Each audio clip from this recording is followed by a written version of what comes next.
Hello, everyone, and we welcome you all to the 7th webinar of our water webinar series. As you know that we have successfully already conducted 6 webinars as part of water series this year so far. And today's webinar is all about water and gender perspectives, which is being organized by Ecocivilisation in association with WAHA Women. We are very excited to see a great number of participants joining us from all over the world. This webinar is an endeavor to explore the gender-water nexus and address some of the critical issues and disparities.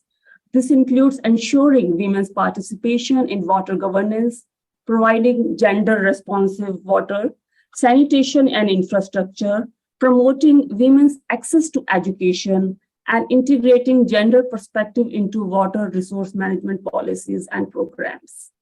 We, of course, cannot move forward without acknowledging the other co-creators of this water series, whose contribution is equally valuable.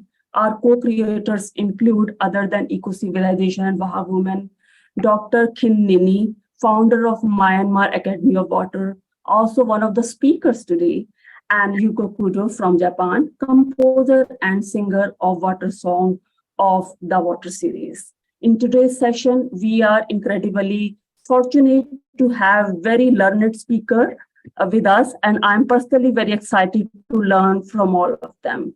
So let's dive into the session with founder and curator of Ecocivilisation with very eminent leader, Violeta Bose, to deliver the core message and set the tone of the event.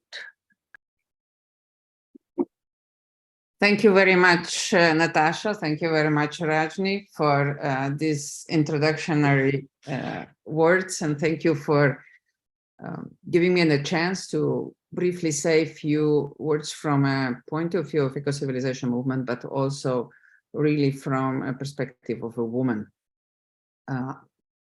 In order to really address this challenge properly, there will be a lot of different challenges that will very much be diversified based on continents, based on social frameworks, social groups.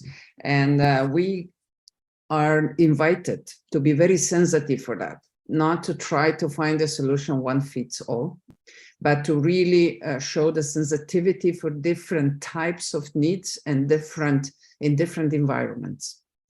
Why is a civilization community bringing this topic to this podium and continues to encourage a deep discussion, not just superficial, but a really deep discussion on how to address it?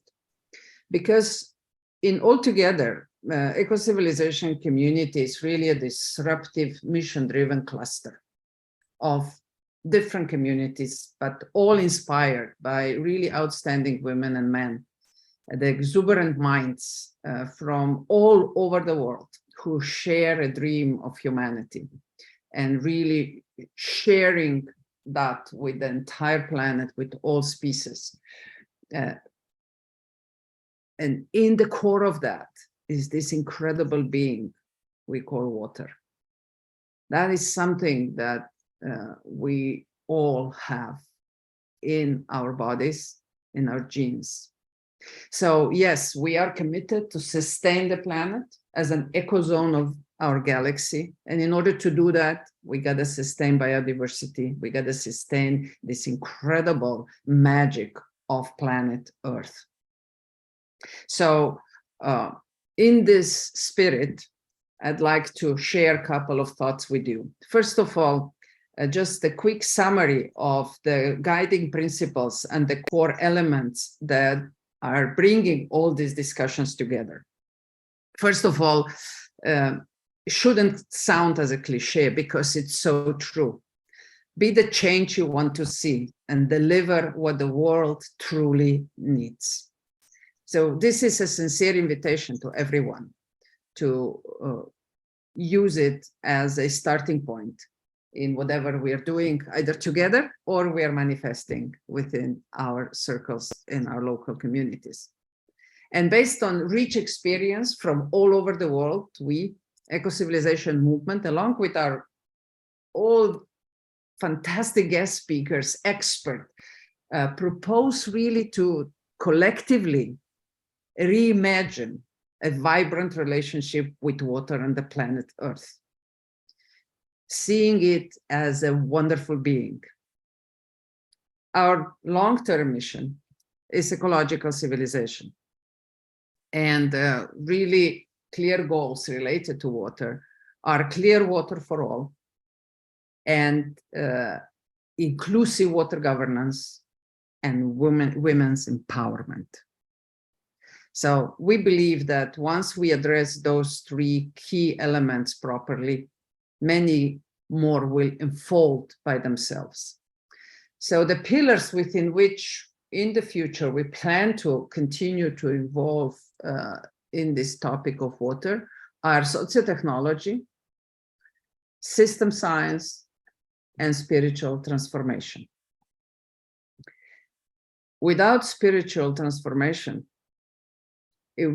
we will fail to understand this colossal role that water plays on this beautiful planet. I'm very honored to say that our dear Ecocivilisation wing from New Zealand, Deidre McManamon, she started to offer her inspiring paintings to be part of our discussions. And today we're introducing one of her new paintings, and I will use it as a background in this discussion on water and gender perspective. Just briefly, because I know the speakers will go so much deeper and they are so much more adequate than I to discuss this story. But gender perspective is asking us to keep systemic view and to really take entire picture into consideration whenever we take any kind of actions. And I'll propose a couple of topics, and I'm sure that today we will add even more in order to start painting this collective picture. Unequal access to water and sanitation is, for people who live in Europe, almost really difficult to understand. But that doesn't mean we should not deeply embrace it and be behind the actions that actually remove that from the African continent, from Asian, from Latin American continent.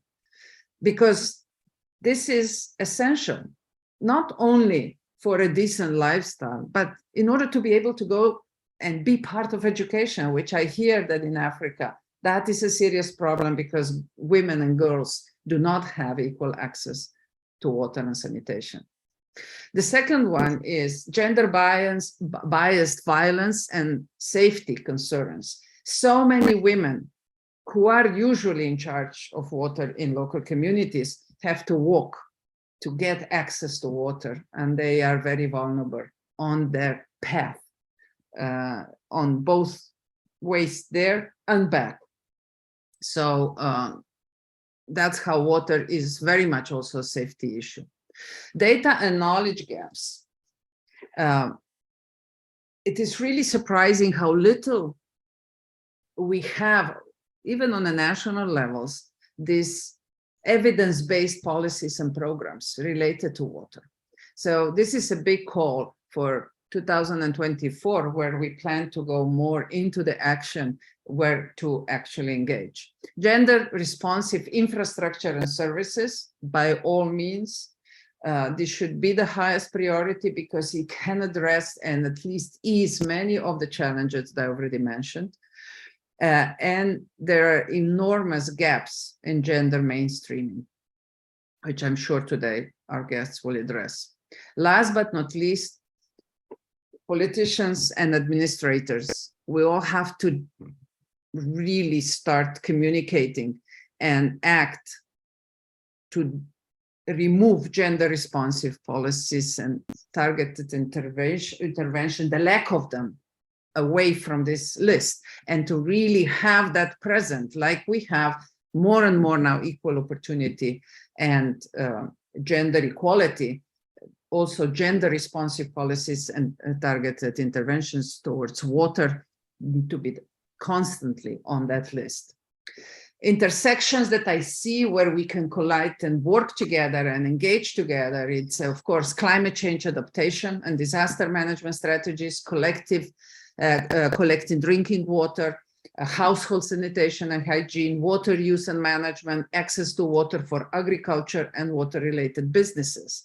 And I do hope that this will give opportunities to women to engage even more and take care of their own problems by themselves instead of waiting for a system or a man to become sensitive for it. So in order to economically, if we economically empower women, most of these challenges can be addressed by women as well.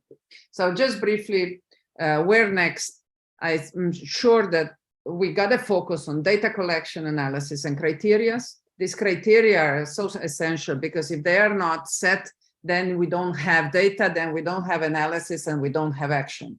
So criteria is one of the essential elements, which then leads this analysis, and they lead to legislation changes, they lead to investments in infrastructure, and then they lead into better education and capacity building.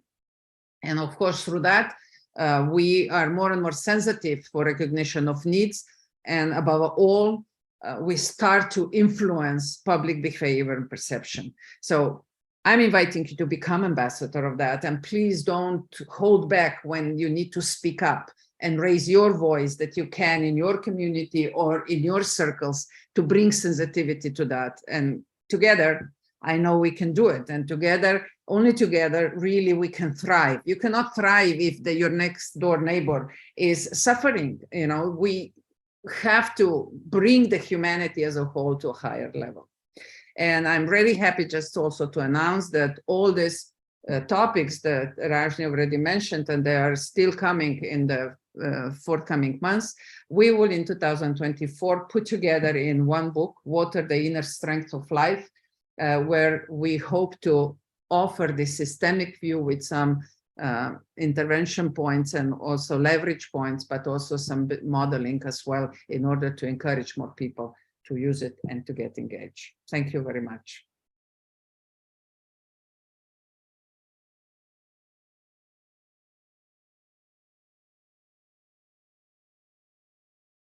Natasha, can we play the song, please?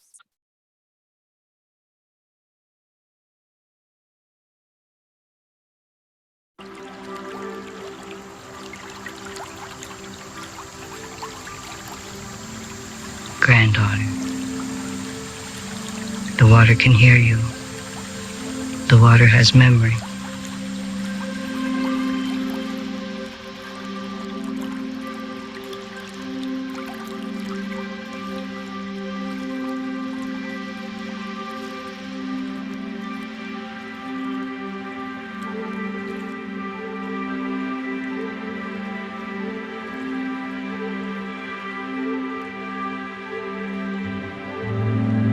Nibi, Wabo, Endayan,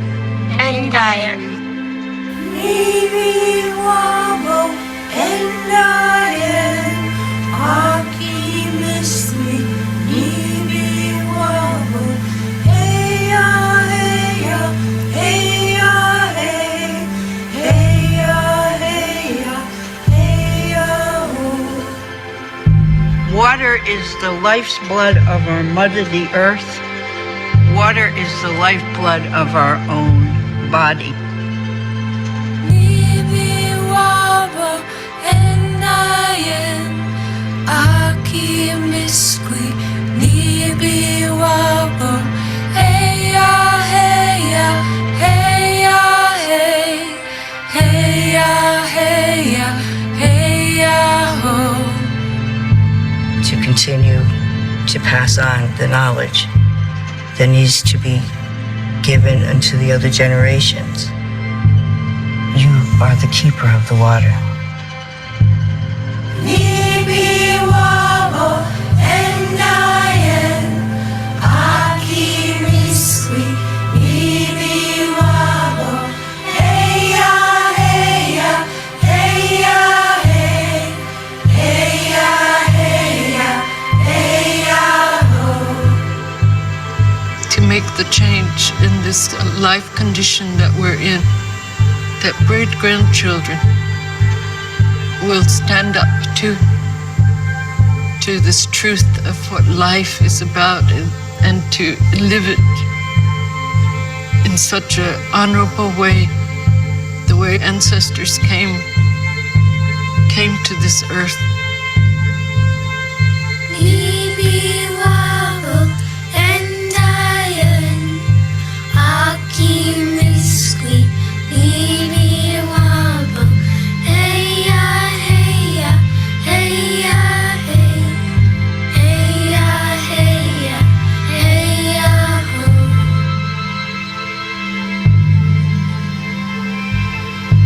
Each day when the sun rises, no matter how bad the day before might have been, there's a new chance for your hopes and dreams. And I say, 𝐂𝐚𝐿, thank you for singing the water song. Nibi wabo endayen aki miskwi nibi wabo heya heya heya hey heya heya heya ho.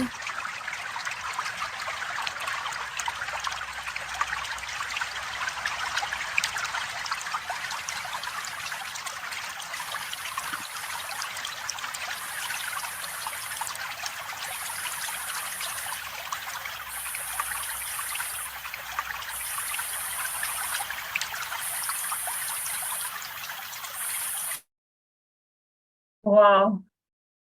After this beautiful song and incredible insights from Violeta, it's time to introduce our first speaker. And our first speaker, Dr. Bindya Bedi Charan Noronha from India, who works for a diplomatic mission with Portugal Embassy, New Delhi. Apart from being an acclaimed writer, she's a passionate relationship coach, social worker, educationist, and a happiness harbinger with the community building volunteer organization 𝐵𝐵, Sharing with Dignity, whose mission lies in women empowerment, spreading literacy, stray animal care, teaching children and young adults, and also skill building for women. The stage is all set for you, Bindya. The floor is all yours.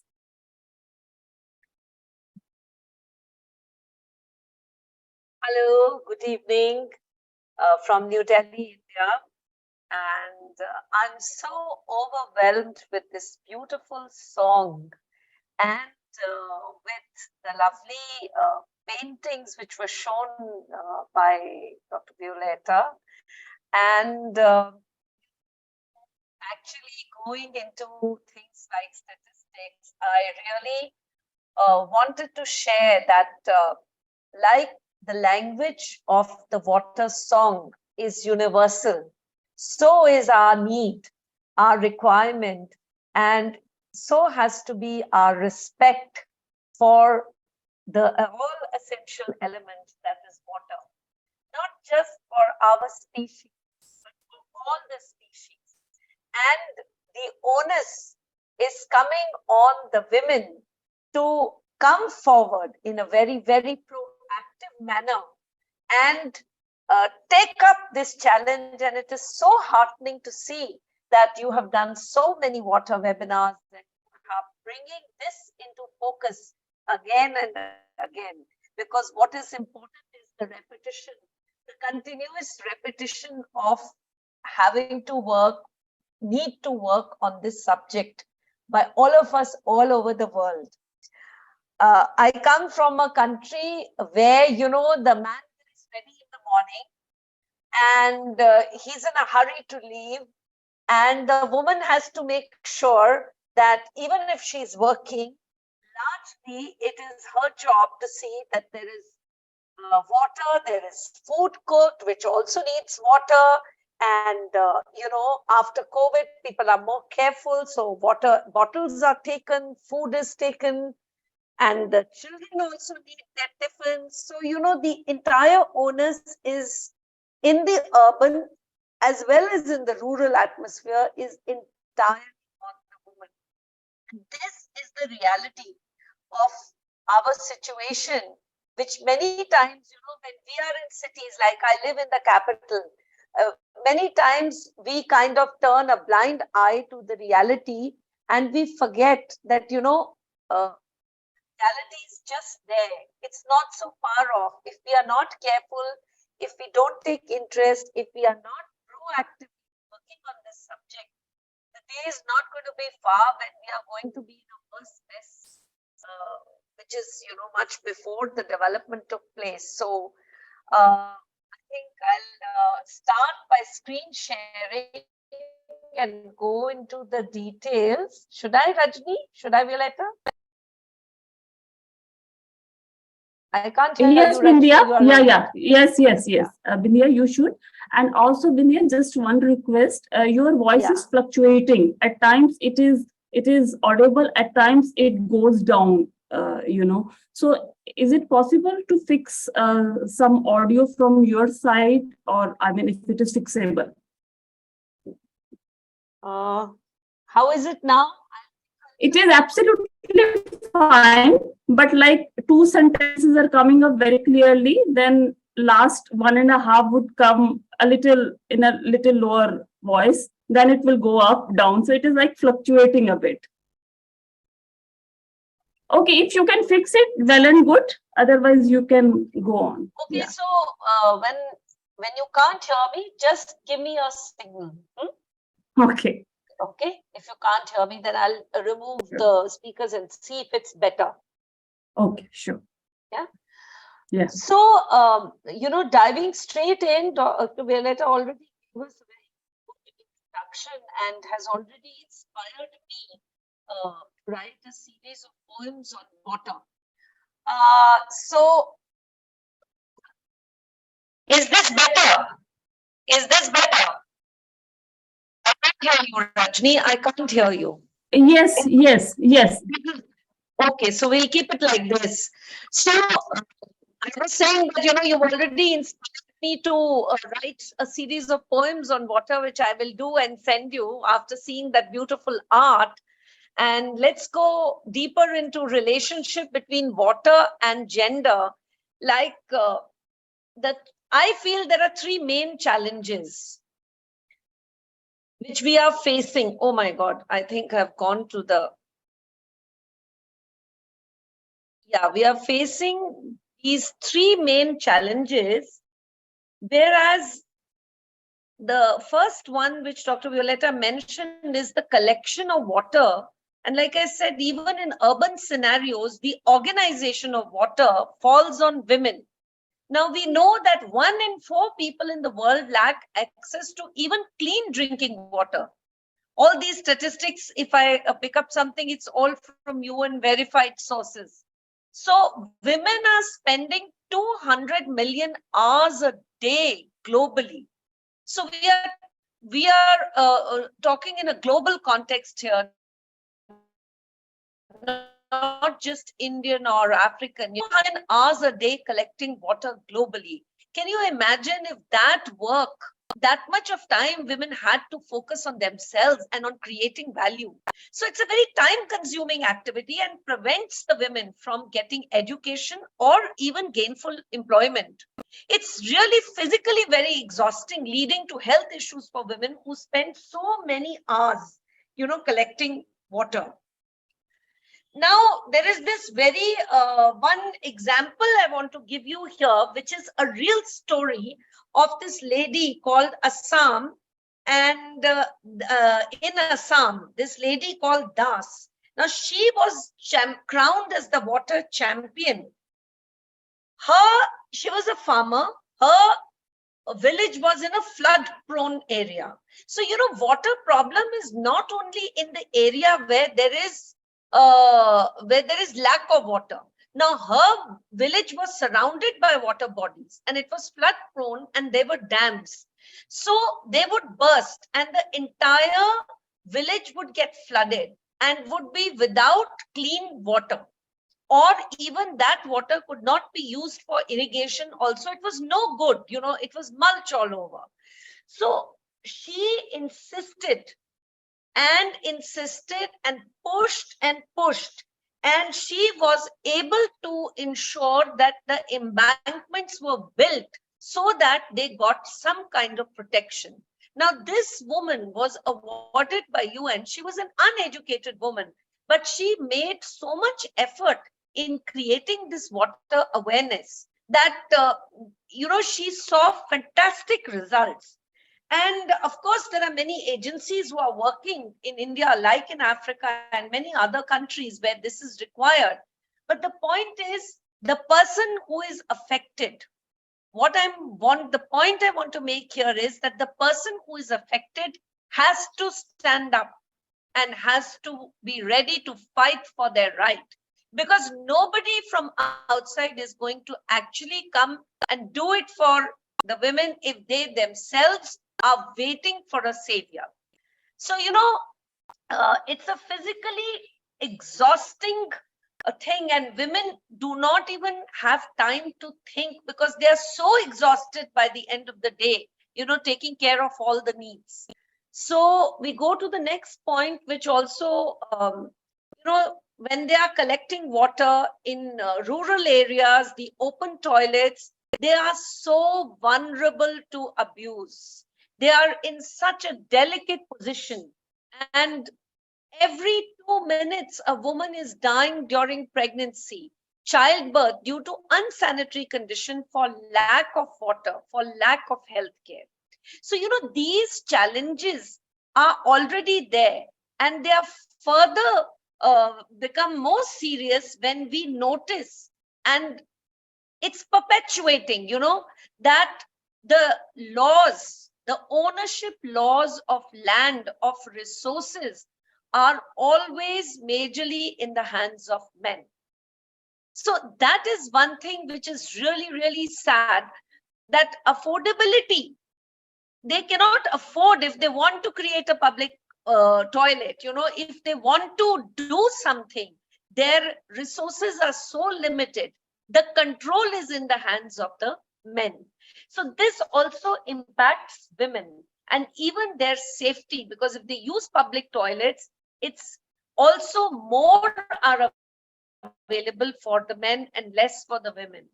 Now, addressing very, very important issues like gender inequality, health, education, governance. We are talking about all these issues related to water and gender.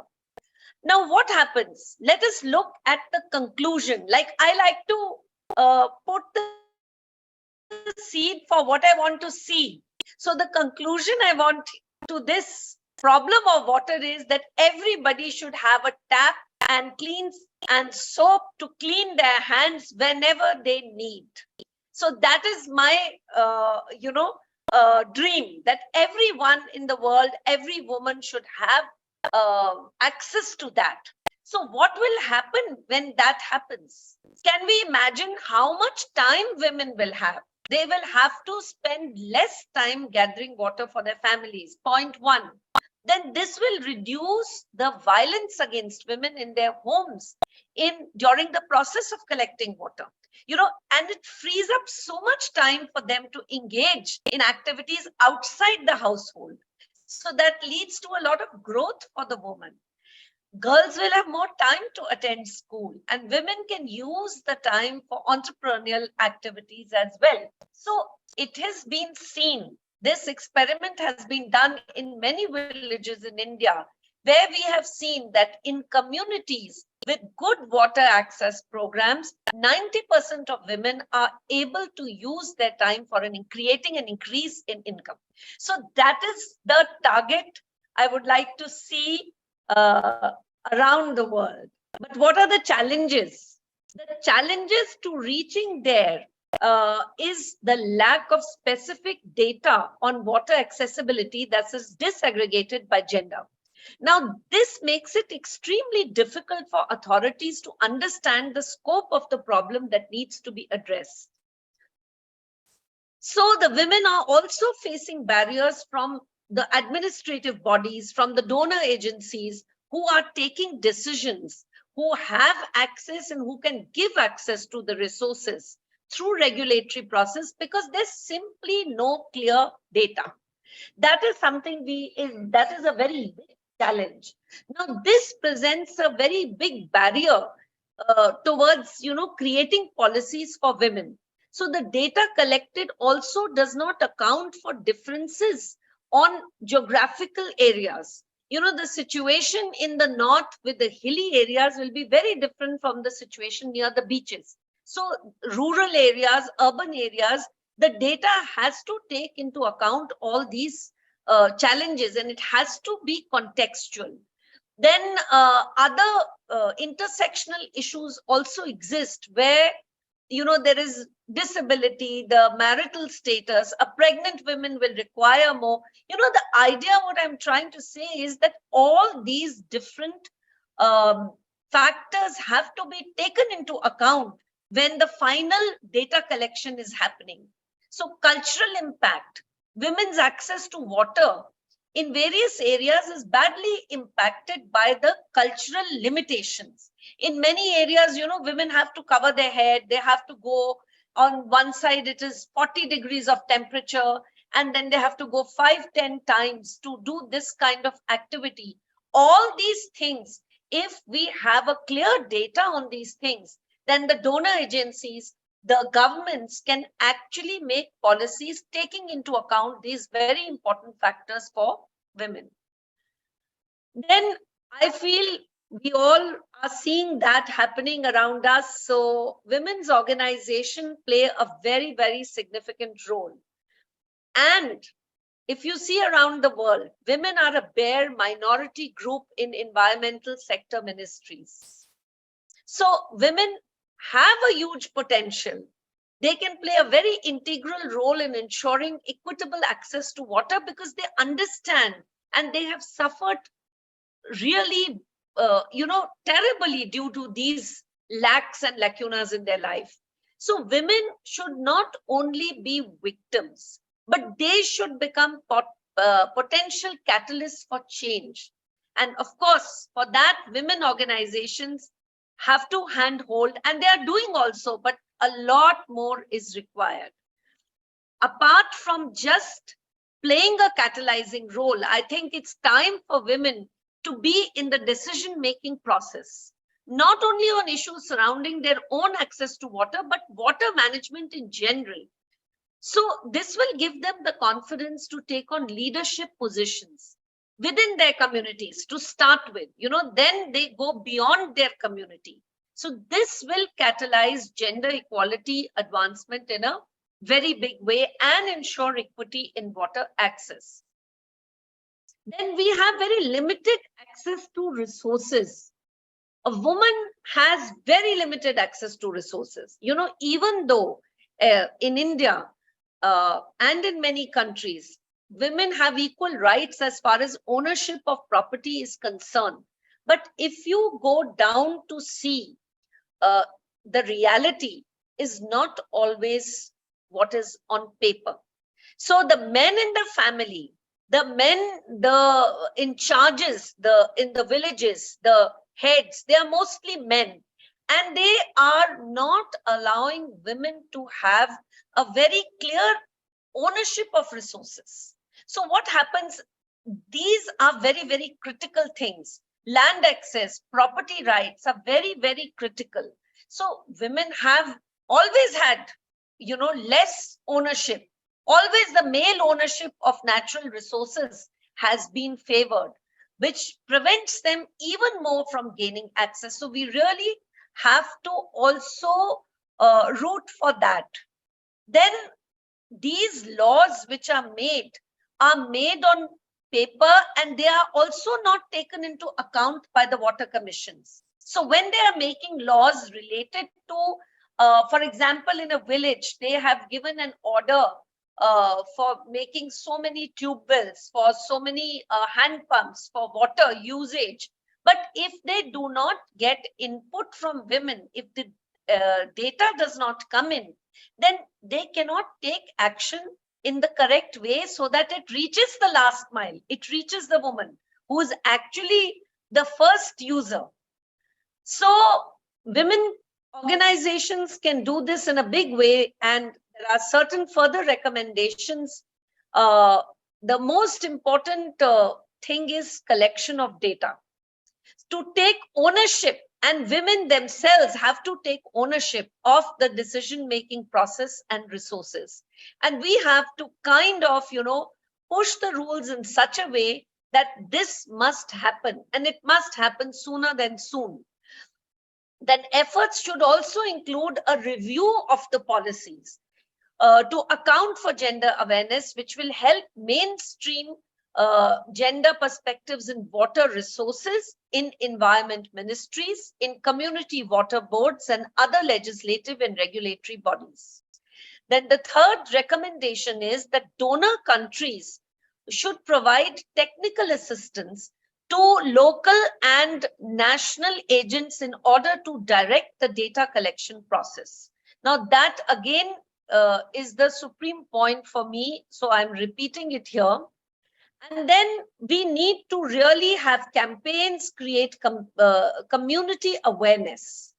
And these campaigns have to focus on the economic benefits for the household. The women, when they work, they will be contributing to their households. They are the mothers who are going to bring about who are going to work with the future citizens. I mean, children are the future citizens of all our countries. So if the women will work, we have to empower them, the women, the children will benefit, the future will benefit, the entire mankind will benefit. So many times there are discriminatory laws which prevail in countries and which have created a sort of a cultural bias that a woman's position is only to do A, B, C. By changing that paradigm, we need to change first the mentality, the culture, and to create a more inclusive mindset. And for that, we need fundamental education and continuous action. So there has to be more investment in education, some scholarships for girl children to raise awareness, and strengthening of women's representation in society will help to change these stereotypes. So again, education is the key, but one is generic education. Now in India, I can see in urban areas, in rural areas, lot of free schooling is available and girls are going to study. Even adult education programs are being organized. But are we giving specific training? Specific training in educational programs are very important for women to gain technical and managerial skills to be prepared so that they can be involved in decision-making bodies and they can eventually manage water-related projects. So to ensure this full participation, we have to organize that kind of training to equip women with the know-how so that they are aware of the laws, they are aware of their rights, so that they can tomorrow, fight for what is rightfully theirs. So these literacy programs, financial education for women is a very, very important aspect, which is ignored by women even in the urban areas. It's like the tendency that the husband will take care or the father will take care. So it's very important to train and to educate our women towards creating a wider financial literacy. Then we need to push for regulatory reforms that include gender equity on various legislative bodies, regulating wash services and real inclusivity in property ownership laws. So the process should include, when they do this, these gender equity reforms, they have to involve women. They have to plug those gaps between the policy and the reality. And then the third is the application to the last mile. So these gaps have to be plugged in, and budgets have to be organized for gender mainstreaming. And women must be involved in how the public funds can be used towards gender equality. Then, of course, everyone all over the world is working implementing the reforms as part of SDG 5, gender equity, and SDG 6, clean water and sanitation. So, this is, I feel SDG 6 clean water and sanitation can only come about if women are involved in the actual process of making those laws and of getting educated to become water warriors eventually. That is what we will have to do. And it is also happening in some areas. So I would like to end the presentation here that, the woman wins, the world wins with water for one and all. So let the women in water flow in unison towards a common goal for enriching Mother Earth. We have to make it real. We have to go beyond just discussions and beyond bringing out papers. It has to be real. Inclusivity will only strengthen humanity. Let's make it authentic by empowering our women all over the world and giving them access to the fundamental element, water. So this is where I just end the presentation. And there are one or two more things which I wanted to share before I close. We have talked so much about the problems. We have talked so much about the issues, the difficulties, and the harshness of the situation vis-a-vis water that women are facing. But I also want to highlight a very interesting incident, there was this lady called Suraj, a mother of two, who lives in the northern part of Rajasthan. Now in India, I don't know if those of you have visited, Jaipur, which is near Delhi, is in Rajasthan, and it's a very big tourist center. But all around Jaipur, and that area, there is a lot of desert. So the water is very, very scarce. So this lady, a mother of two, was fighting for access to clean drinking water. And she was so tired of spending hours to collect water, and she was so desperate for piped water connection that she collected the women, and a band of 10 women from her neighborhood began this crusade. And at one point of time, the men wouldn't listen to them in the village because it's so much easier for them if women do this work. So at the end of it, they locked up the village leader in his house. They actually locked him up in his house and refused to let him go till he agreed to speak to the authorities, because they didn't even have that much, that much of access to authorities. So fortunately for these women, that man, the village head, he was so overwhelmed that he went to speak to the authorities, and the women were lucky. Their demands coincided with Prime Minister Modi's thinking, and a new project for bringing piped water to every household was launched, and they were able to get the taps fitted in their homes. Now, the dichotomy lies that in their neighboring village, in the same area, not too far away, is yet to get piped water, because not many people took that much effort to push the water agenda. So I would like to, end here. Thank you very much for listening to me. Thank you.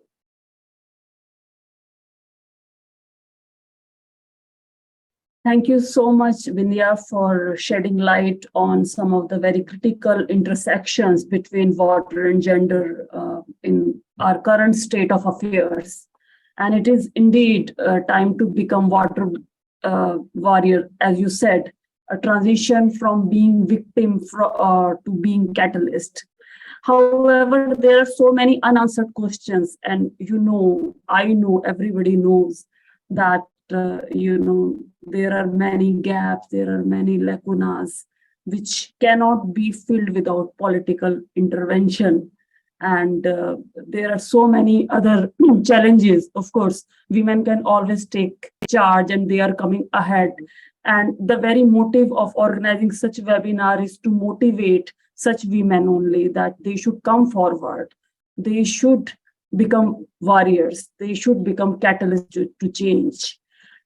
There is one question, almost similar question, I see in chat box, I guess from Violeta only. Yeah, so Violeta's question is again that there are hundreds of small actions on all levels that eventually connect. So how, where, who would be doing it? It's a very broad question, I know, but do you think there can be a strategy to mitigate all these challenges?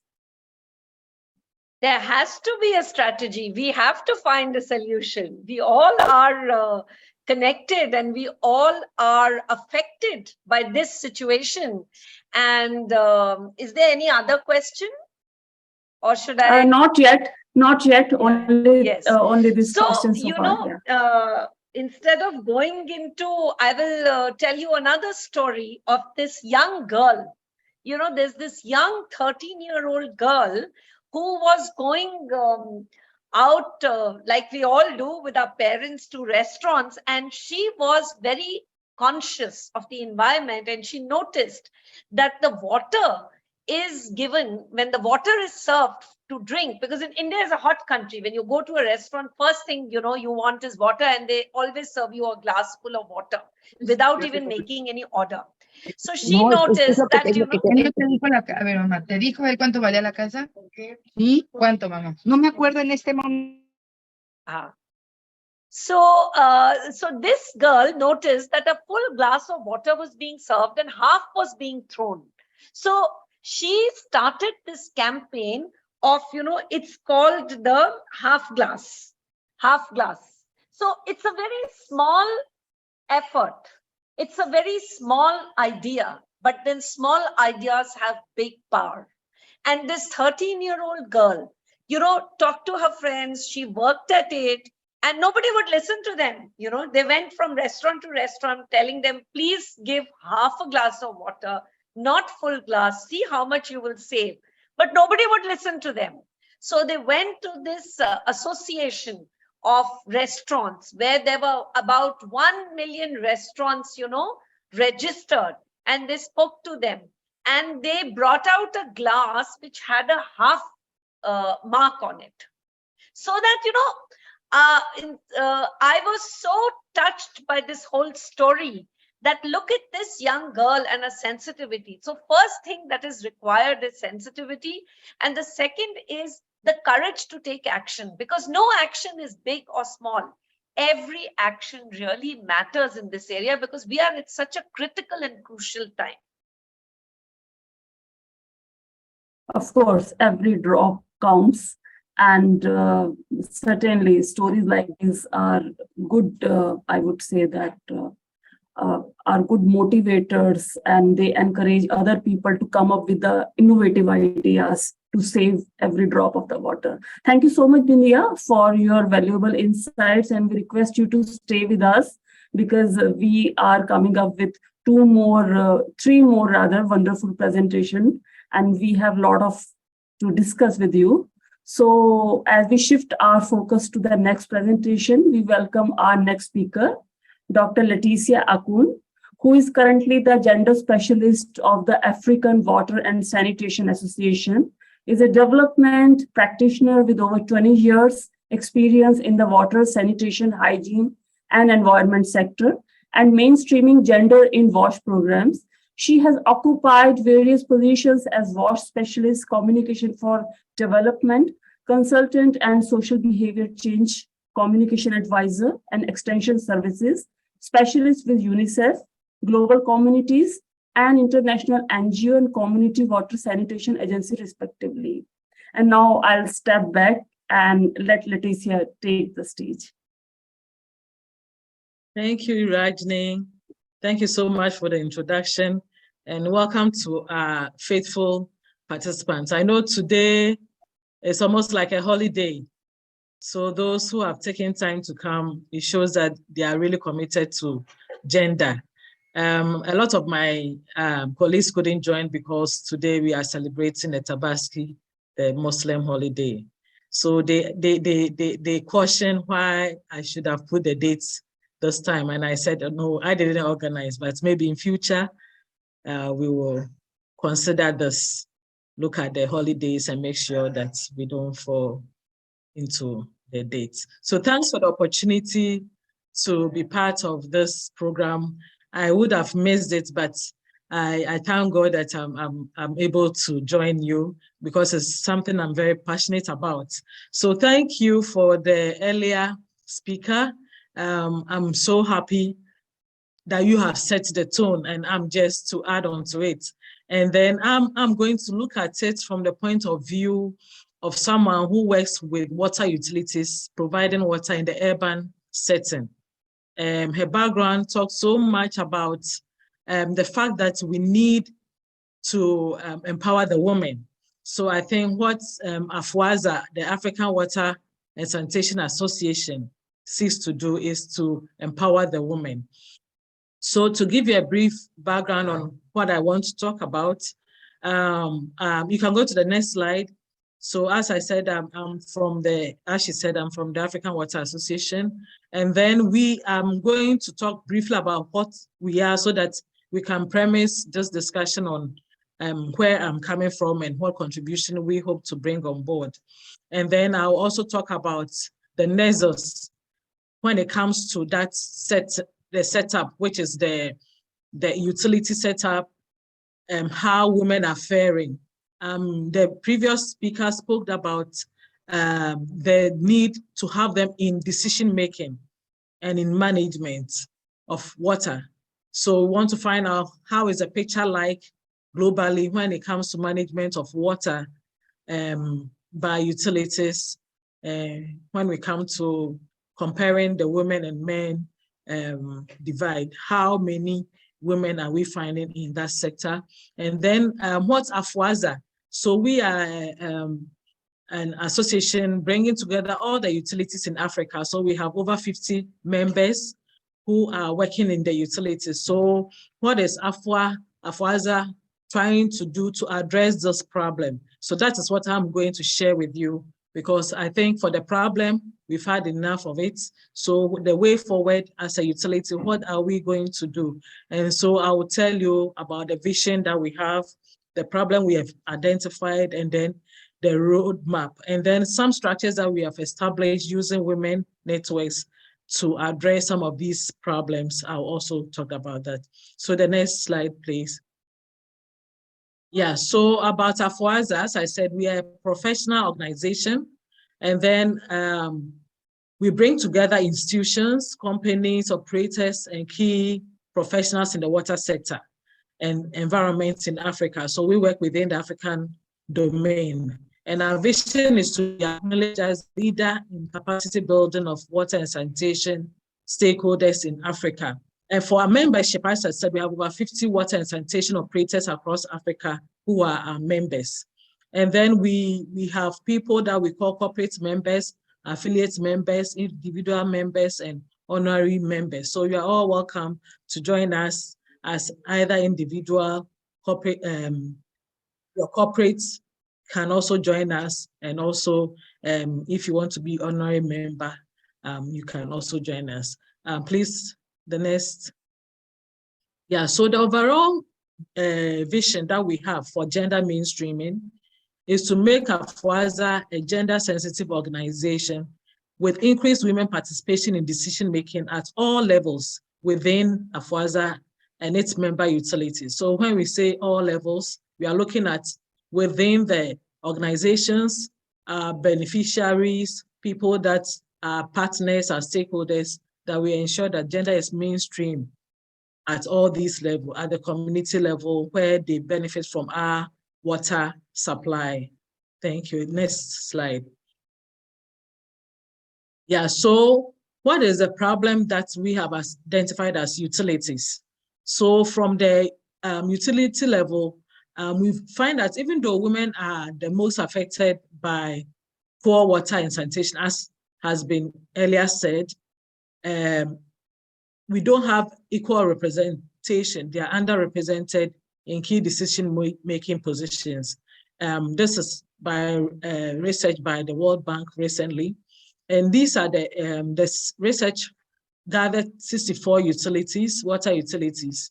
And then from their reports, we realized that it is only 18% of the women who are even working in these utilities. So we are really even underrepresented because it is seen as a male-dominated area where we have a lot of engineers, technicians, and other things who seem to be mostly male. And it's because of the cultural concept of the fact that engineering belongs to the male domain. So a lot of girls are not attracted to go to these areas in the first place.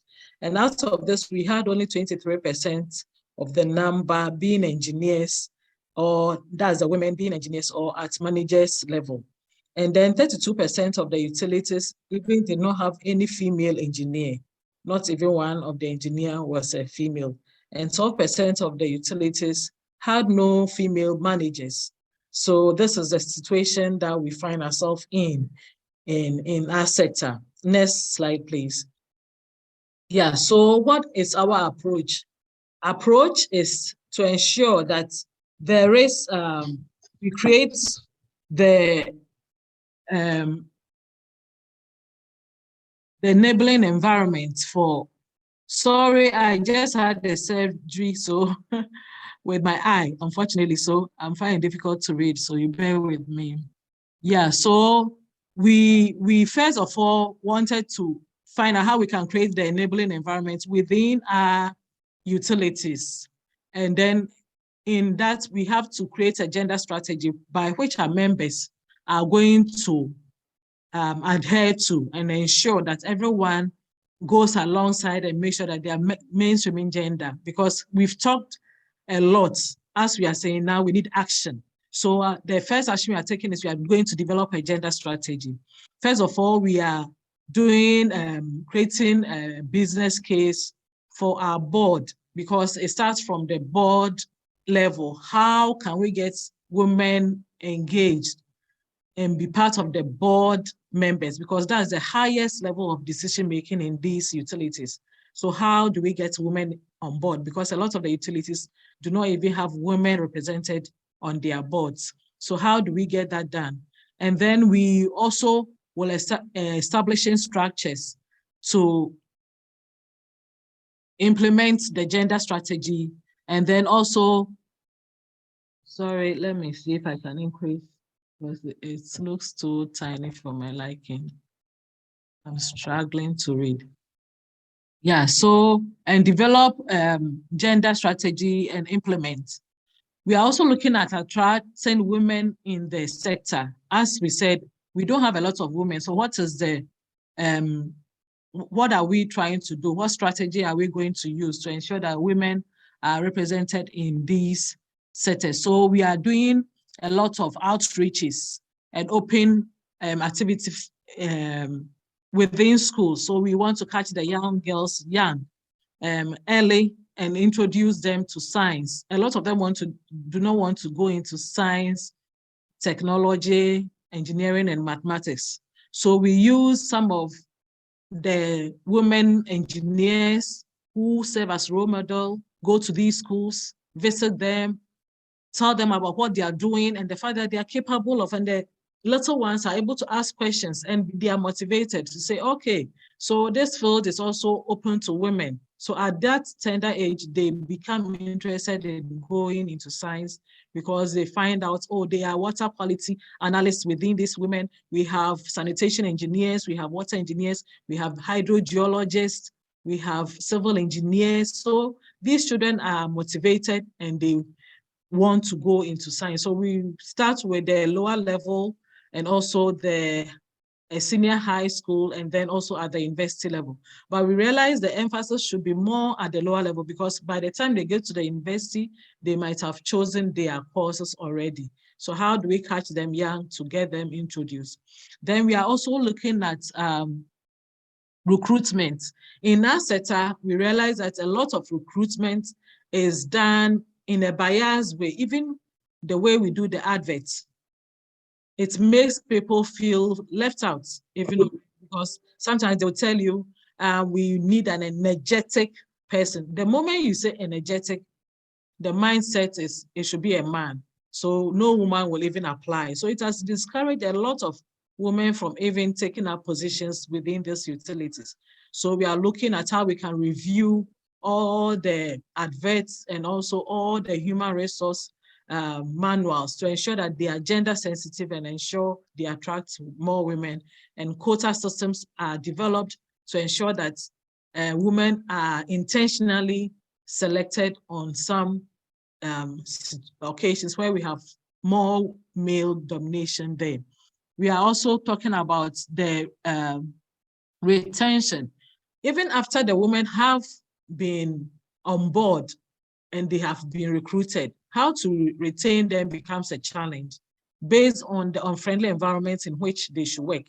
In the past, a lot of women had to wear boots meant for men. So you can imagine women engineers who were on the field were wearing the clothing and the boots that were meant for the gentlemen, because when they procure them as if they were giving it to only men.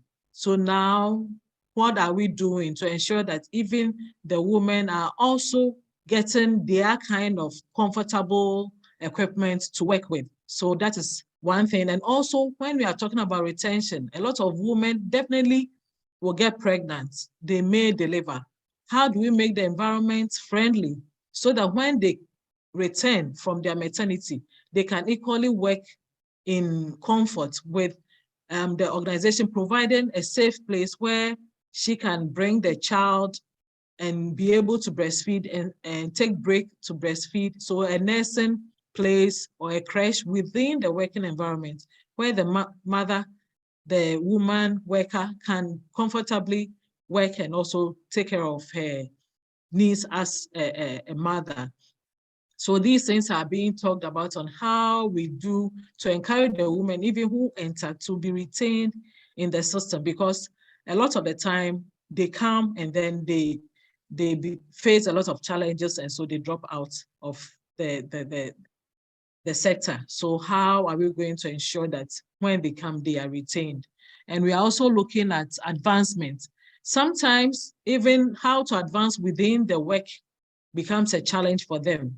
A lot of these women, they even though they are qualified equally like the men, sometimes they use some kind of information to make them sidelined so that even doing interviews, promotions, and other things, they use other things to make them disadvantaged. For example, if you're a woman, you went for maternity leave, came back, they don't count the period, and so you'll be seen as not working full time like the man.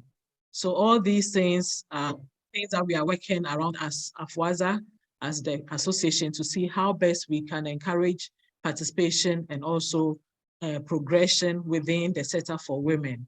Next slide, please. Yeah, so for our utilities, what is our approach? We want to establish structures within our utilities to ensure that gender is being mainstream, because most of the time when you talk about it and you don't take action, it becomes just a thought, a wishful thinking.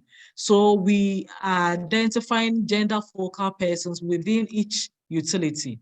And it is hoped that these gender focal persons are the ones who are going to ensure that when we develop the gender strategy and are mainstreaming it, they will be the ones to keep the eye on the action points to make sure that we are implementing what we have purposed as a group, as a utility to do. So, and also form gender committees. So this focal person cannot work in isolation. So, sorry. Yeah, so this gender focal person is going to nominate people within their utilities who are representatives. And these representatives from the various units, like we have the operations unit, the engineering unit, we have the administrative unit, we have all these units having we will need individuals to be selected from these utilities to form parts of this committee. And then they will ensure that at their unit level, gender is being mainstream, that we are not delineating women, we are giving women equal opportunities within the utilities, and no one is being sexually harassed and other things within that unit. We are also looking at within the structures that we have, we also have within the utilities, our private operators, the individuals on our members, and then the globe, and then looking at other training units that we have. How are they also mainstreaming gender? Are they training more men on job training than women, so that the women are not able to advance further? So we'll make sure that in their training, they become gender sensitive and ensure that a lot of women are also, their capacities are built to take up leadership position. Next, please. Next, please. Next slide. Okay, so with our roadmap, I've said that we are engaging our assembly, General Assembly. We are also engaging with the management of all the utilities. And then we are forming the committee. We are going to do the baseline. Whatever we have to do, we need a baseline. So we are going to gather baseline. Presently, we have launched the survey and we are at the point of analyzing the data. So I'm sure the next time we have the opportunity, we are going to give you the data as in Africa, what the African story is like. What I presented earlier is the global story. So in Africa, how does it look like? And then how are we going to address it using the African lens to address that problem? So we are also going to develop action plans and then ensure that these committees are going to implement them, and also build the capacity of the people that have been nominated on gender mainstreaming so that they can work effectively. Next slide, please. You can skip this and go to the next. This one is for our members, how we hope to do that. So this is just a sample of the gender action plan that I'm talking about. So we are looking at the employee life cycle. We are looking at how the employee, when they come on board, onboarding, when people apply for jobs and they have been given the offer, how do we onboard them? How do we incorporate gender and make them know the role of gender in the organization, be it a male or a female, and make sure that people do not become biased towards women. Let them go through all the rudiments on how to make the place gender friendly, gender sensitive. And so our vision is that we will increase the women representation. So presently we are looking at increasing it to 30% by 2027. We hope and we are hopeful that this could work.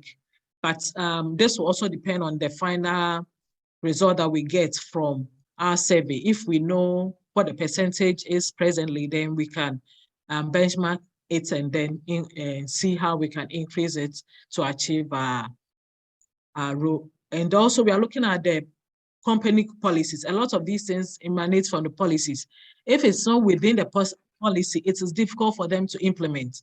So what we are also doing is revising all policies within the utilities with gender lens, their HR policy, their employment policy, their salary rating, anything policy that they are working on, a wage, salaries, gap, how we can break the gap when it comes to salaries, because sometimes we have low participation, low salary remuneration for women who might even be on the same qualification with the men. So how do we bring equity in the salary scale? So we are going to work on all this. Next, please. And also we are looking at the onboarding and then the training. As I earlier said, how are we ensuring that there's equity in training for the staff? Do we have more men being trained than the women? And then why aren't the women going for training? I know with some that we interviewed, they said when we ask a woman to go for courses, they'll give excuses that I have a young child, I cannot leave them and go and stay at the hotel or a place for 1 week, 2 weeks, 1 month for the training. So what are they also doing to make sure that they meet them halfway, knowing that this is a genuine problem that some of the women may have? So these are some of the things that we are trying to do to address all the imbalances in the system. And then we are looking at attraction and outreach. So as I said, we are going out at the lower level, at the community level, for girls within the community to even start appreciating what they can do as girls in future, so that they can also vie and go into the wash sector, water, sanitation, and hygiene sector. Next, please. Yeah, so for us, we presently are making sure that all the bylaws and manuals are gender mainstream. We are also ensuring that the structures, as I said, are in place to implement all these things. Next, please. Presently, we have 16 women networks. And another structure that we are doing is that we are using the women network as a conduit to build capacity. So we brought together women professionals within the utilities, water and sanitation utilities. And these professionals are to rub on each other. We are creating some mentorship program for them. So what we do is we take the elderly ones, who are in senior management position, pair them up with the young professionals, so that they learn from them as quickly as they can, because the senior level management professionals may have gone through a lot of rudiments before they are getting there. So how do they help these younger ones to climb up the ladder faster than they would have? So learning from their experience, they mentor them and coach them at the same time on how they can progress in their career. So this is what we are using the women networks to do. These women networks are normally formed within the utilities. We also invite people from outside the utility who are coming from the water sector within the ministries of water and gender and other ministries. So the mentorship, we are doing some in collaboration with the Rural Water and Sanitation Network, whereby we do an online mentorship. We recruit mentors and mentees, pair them up, and then we monitor how they interact. So we have a profile of all the mentors, and then the mentees go there to identify the skill that they need in a particular mentor, and then they request to be mentored by that person, and then we just monitor how that goes. For the Women Network, as I said, we are building capacities, we are doing coaching skills and community engagement, advocacies, and we organize open days for schools, and then we commemorate International Day for Women in Water and in Sanitation. So we have, as I said, next slide, we have 16 of them in 16 countries. These are their names in Côte d'Ivoire, Mali, Senegal, Ghana, Nigeria, Benin, Niger, Guinea, Conakry, Togo, Kenya, Uganda, Central Africa, Djibouti, Cameroon, and Malawi.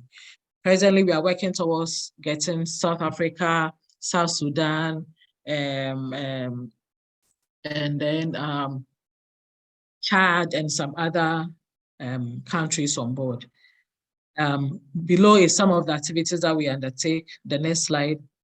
So we have training sessions, we have seminars, we have benchmark visits to other people, we have community work that we do, we have conferences that we organize where we expose these women to be speakers, to be moderators, to be chairpersons, just to build their capacity and their confidence to be able to take up leadership positions. Yeah, so next slide.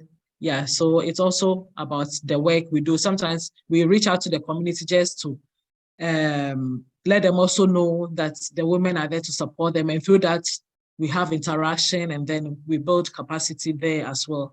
We have program with the youth, and then there's primary, basic level school children as well. Next. Yeah, so these are some of our women engineers at work. Next. So some of them act as panelists and then also speakers in programs. Next. Yeah, so this is just to invite you to our next Congress and exhibition, which is coming on from the 18th to the 22nd of February next year, 2024. You are all welcome to be part of it. And if you want to just have a session, you are welcome to have a session during that period. We'll launch out. So this is, thank you. This is my contact. Our website is www.afwasa.org, and you are welcome to visit us for more information. Thank you very much for your attention.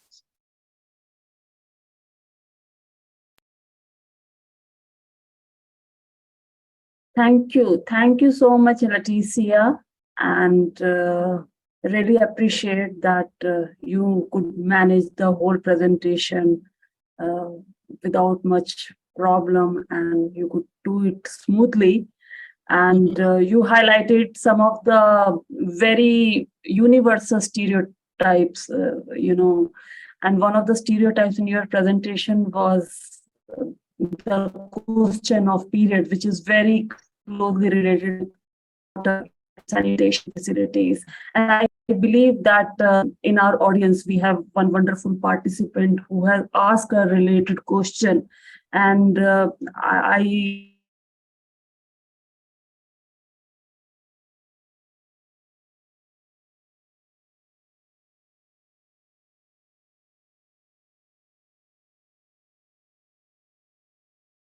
okay, so Maji, hello. Hello, can you hear me? Yes, now we can hear you. Okay, okay. So Maji, there is a question that I'm going to read on behalf of Maji. Her question is the problem of access to water as much the limiting belief, not also the main reason for the low percentage of girls' education in rural Africa, as they miss a week of school, a week when menstruating, so do not even finish high school. In your experience, Leticia, what is the situation and what does data tell? Yeah, so also up. My work with UNICEF as a work specialist, one of the major things that we were doing was menstrual hygiene management promotion. And for Africa, the research says that 1 out of 5 girls will miss school in a point in their time because of menstruation. And so in missing out and not being able to catch up, some virtually drop from school. Yeah, so I don't have the data, all the data now. If I knew, I would have prepared for that. Yeah, but that's another reality. Apart from the girls not being interested in the science and not being able to complete some of these things where we don't have gender-friendly facilities at the school level. For example, changing rooms for the girls when they're menstruating, the unavailability of a hygienic sanitary material to use when they are menstruating.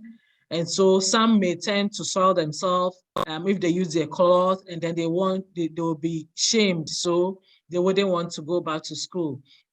And they feel uncomfortable. Some of them have cramps, real cramps, and difficult situations which will forbid them from even attending classes. Yeah, so this has been identified as another means by which girls may not be able to complete their course even if they are interested in. So the campaign has been that, for example, in Ghana, a lot of civil society organizations are campaigning that they reduce or remove the taxes on menstrual materials. It is not something that is good enough that the government should use to raise funds. So how do we reduce even or remove totally the taxes, nuisance taxes that they've put on menstrual materials, and how to promote reusable materials which are hygienic, that the girls could use in situations where they cannot afford.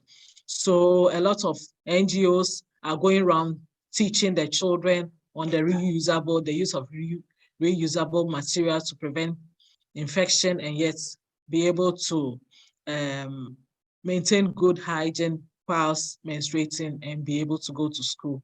So that's one area that we are also looking at. So with the Women Network, what they also do is during the commemoration of the Menstrual Hygiene Day every year, they visit schools and then they take them through the menstrual hygiene, how to keep themselves clean, how to prevent, how to even calculate the days in order to be ready for it, and then what actions they can be taking to take care of themselves whilst menstruating so that they can keep up with the school curriculum and not miss out. So, and also some advocacy is being done to ensure that now all designed toilets for girls will have changing rooms so that the girls can comfortably have a place to change. So in Ghana, the technical guidance that has been given by the Ministry of Water Sanitation is that every organization or even the government itself in constructing future toilets or school building should ensure that they incorporate changing rooms for girls so that they can comfortably manage their menstruation whilst in school. So that's one of some of the things that are being done. Thank you.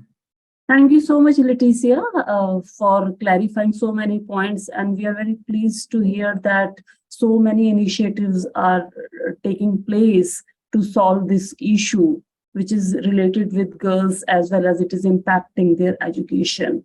Please stay with us because we are coming with a very more interesting discussions and more interesting presentations. So Leticia, thank you so much. And our next presentation, which is actually from Tanya Miskova, who is a career diplomat. And she could not join us personally due to some personal reasons, but she has graciously sent a video recording instead. And let me just give a brief introduction about Tanya. Tanya Miskova is a career diplomat. In the last couple of years, she has been increasingly working on water diplomacy and circular economy. For the most part of the 24 years at the Ministry of Foreign Affairs of Slovenia, she dealt with the Middle East, particularly the Israeli-Arab conflict. She has served as deputy head of mission at the Embassy of Slovenia in Israel, then worked as diplomatic advisor to the President of Slovenia. So, Natasha, can we play that insightful video, please?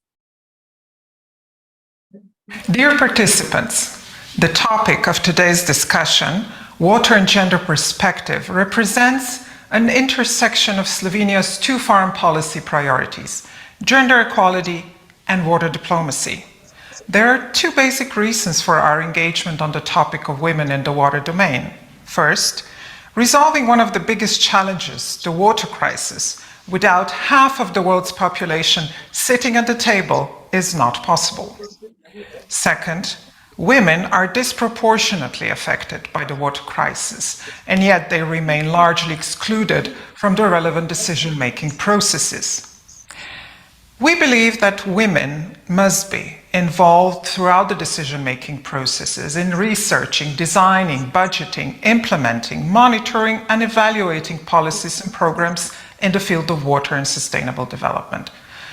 This is also a practical necessity. In many countries, there is a great demand for water professionals, and it can only be met if more women join the profession. So how is Slovenia acting? Gender equality is a cross-sectional priority of our development cooperation. We're about to adopt a strategy on mainstreaming gender equality into our development cooperation to make this priority more operational and systemic. In coherence with our Women, Peace and Security agenda, Slovenia advocates for meaningfully including women and in environmental peace-building efforts and in water governance. Our Peace Operations Training Center conducts a course on gender equality and gender mainstreaming in peace operations and missions. Women water diplomats should be in the front line of the efforts to advance cooperative and inclusive transboundary water governance solutions. A recent survey of 117 transboundary basin organizations worldwide found that fewer than 1/3 of their staff and fewer than 1/5 of the highest leadership positions are occupied by women. We support the global network of women in water diplomacy because their valuable work can serve as guidance on mainstreaming gender equality in transboundary mechanisms. We also believe in the convening and motivational power of coalitions. Slovenia was among the first to join the UNESCO World Water Assessment Programme's multi-stakeholder coalition to accelerate gender equality in the water domain and support its call to action. We have engaged in several coalitions activities since and are contributing financially to the development and launch of a community of practice digital platform dedicated to the communication of the coalition initiatives and for interaction between its members. Our first female Minister of Foreign Affairs, along with our first female President of the Republic and Speaker of the Parliament, they're all avid proponents of feminist foreign policy. We are currently preparing a national feminist foreign policy strategy. The strategy reinforces the notion that women and girls are active and essential agents of change for the achievement of the Agenda 2030 globally. The thematic focus of the strategy will be women's leadership and political participation, economic empowerment, ending violence against women, and peace and security. The strategy will support women's and girls' meaningful involvement in decision-making processes related to climate change and sustainable water management.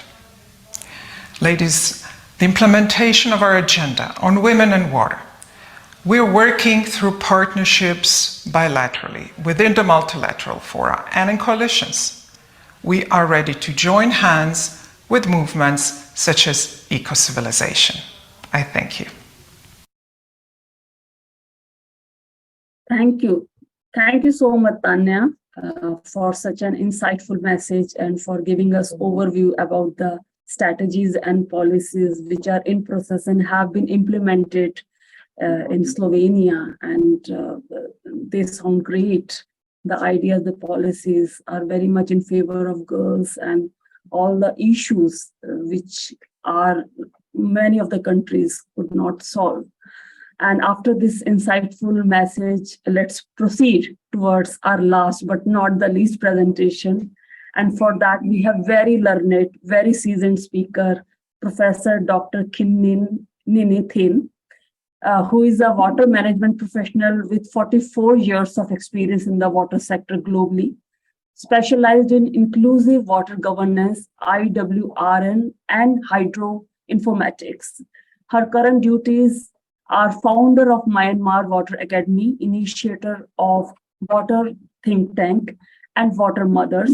She is G100 Ecocivilisation Wing Myanmar Country Chair, Advisory Council member of International Women Peace Group, advisor expert member of high-level experts and leaders panels on water and disaster and environment chamber, member in IHA, and advisor to the International Research Associate for Happy Society. She has been active in mainstreaming gender in the water sector since 2000. From 2003 to 2005, Professor Thin was elected to join the steering committee of the Gender and Water Alliances. So over to Nini.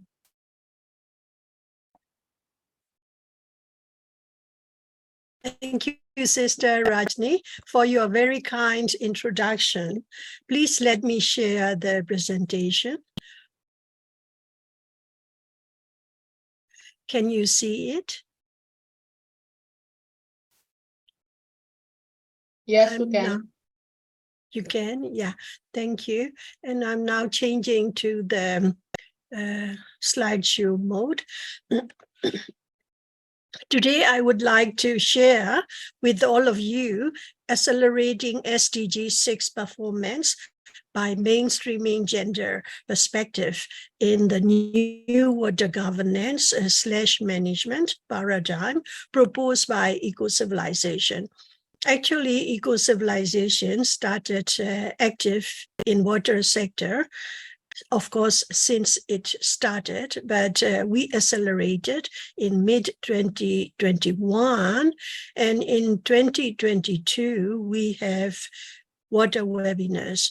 And with that taste, our founder and global chair, Dr. Violeta Bulc, she decided that we all have more energy to make 2023 as Ecocivilisation Year of Water. And she also persuaded us to convene, and it was very kind that three of us joined her, so we are 4, and then the other Ecocivilisation country chairs and active members. So then we really walk sorry, I'm a little bit sick in my throat. We really walk our talk by co-creating. So we have co-created the Year of Water 2023. Today, I would like to make the proposition, actually, recommendation, that we really have to mainstream gender, and gender mainstreaming is the accelerator to get the SDG 6 implementation, plus, if we can go a little further, achievement. Okay, so in my presentation, I try to put it in 4 parts. The first is the main message.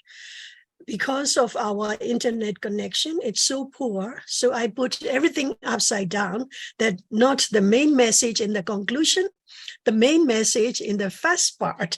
So you see, that is also called adaptive management.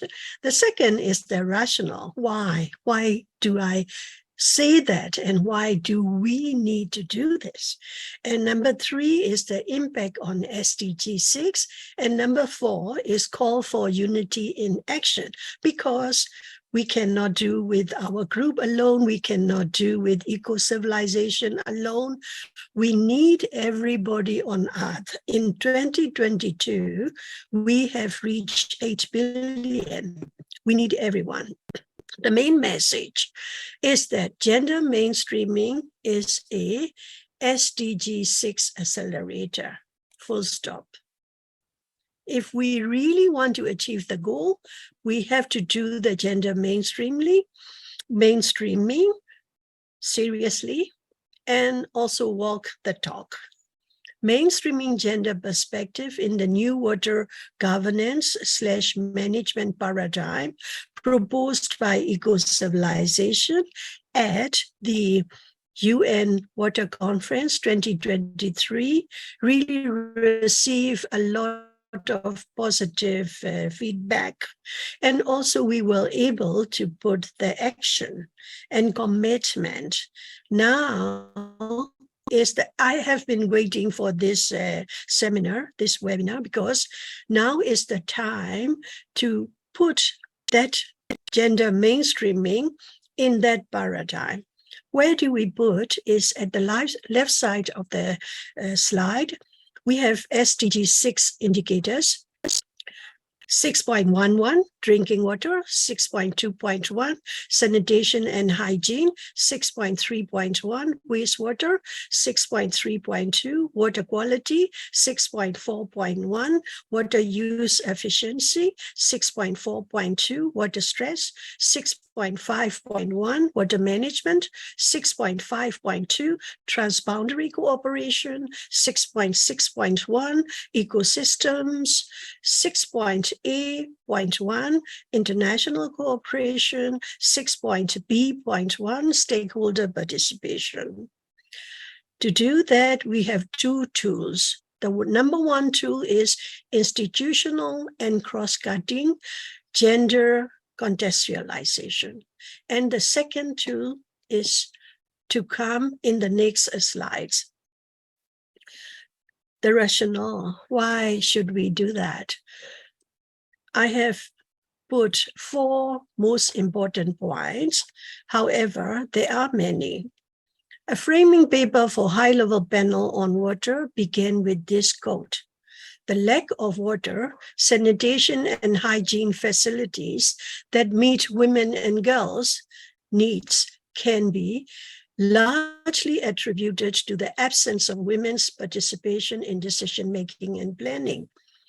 Earlier speakers said that, and the previous speaker just before me said exactly the same. So this quote was also told by second special rapporteur on the human right to safe drinking water and sanitation. It is so important. We lack water and sanitation facilities because we lack the representation. As simple as that. But we have been doing this for a long time, like before 2000. But in 2009, we have a milestone event, the adoption of CEDAW.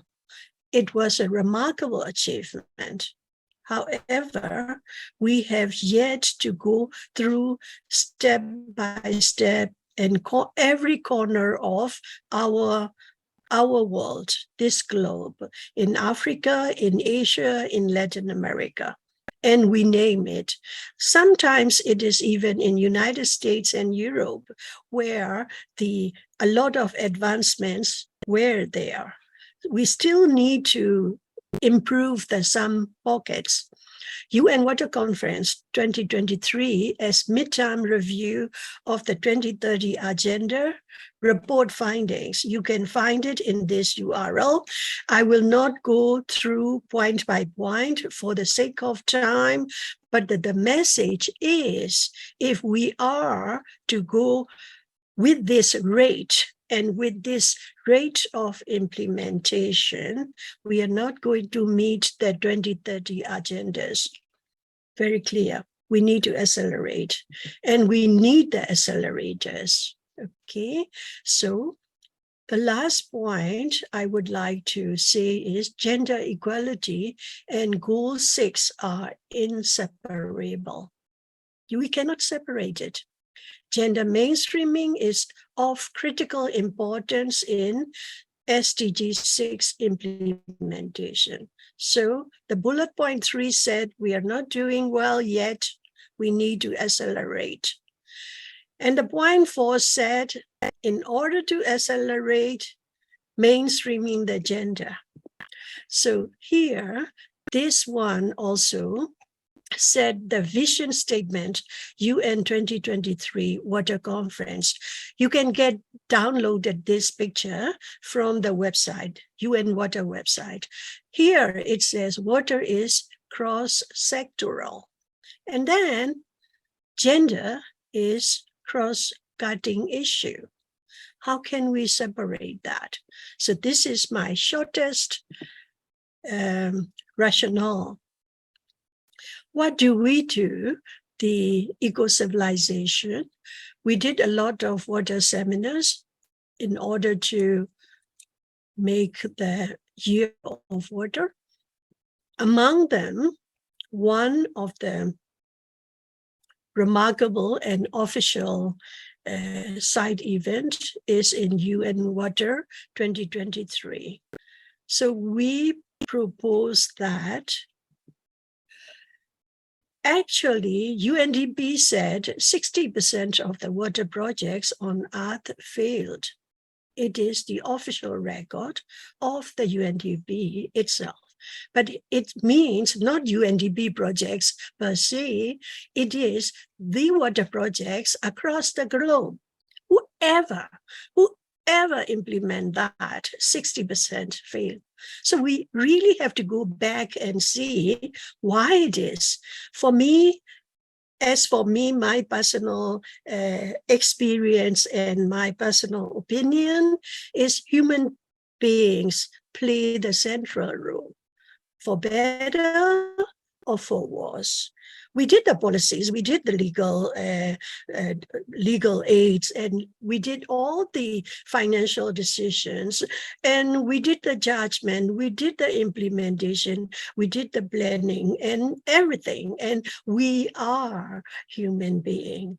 Therefore, we have to go back to our inner self and see what's wrong with us. Just like Gandhiji said, we have enough for our needs, but not for our greed.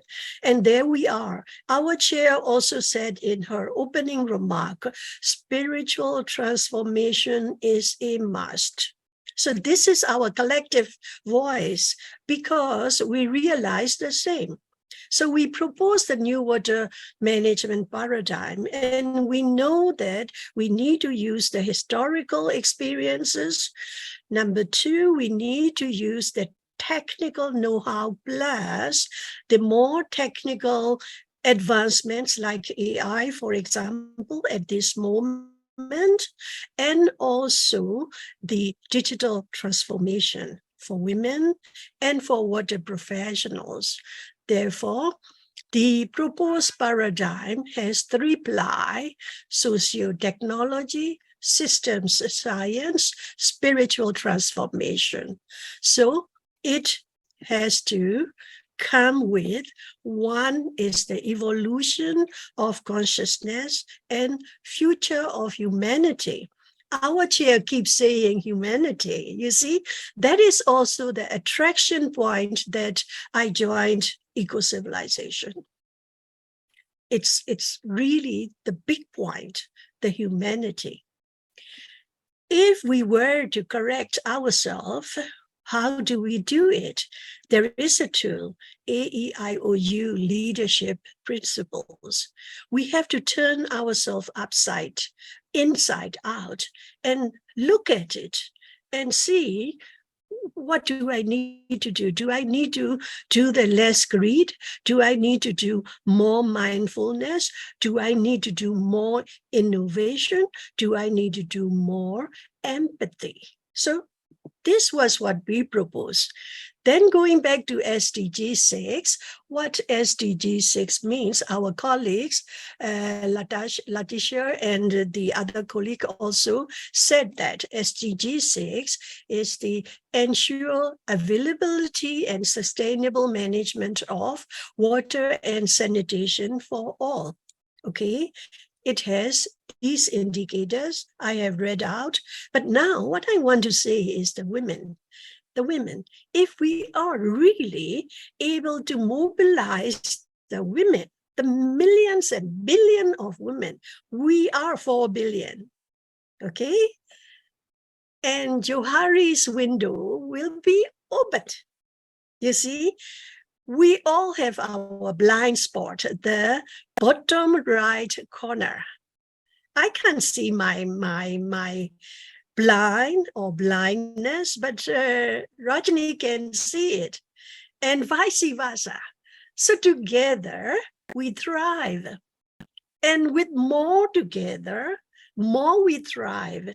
And therefore the gender mainstreaming in the new water management paradigm or new water governance paradigm, you may call anything, but we need to change our style of decision making. And the change has to be within, and we have to be the change.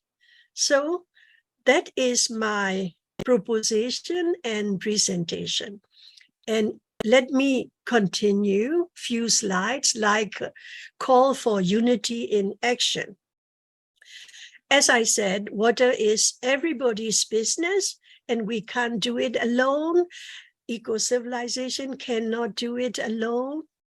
Gender is not about being a person of the male or female sex. It is about stakeholder for water stewardship. So if we have gender equality, and this perspective is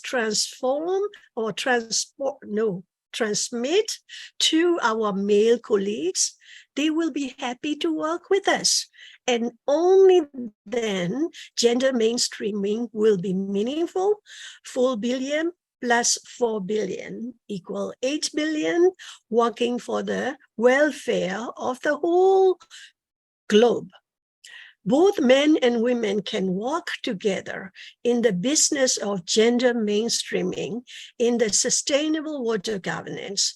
It means active participation in the water action agenda through a consensus cycle of commitment, implementation, and review, and learning among actors. The water action agenda enables replication and of workable solutions at a global scale. The process allows for change and adaptation if commitments are less than successful, and thus become a mechanism for review, capacity, and innovation. This is where gender role is obvious.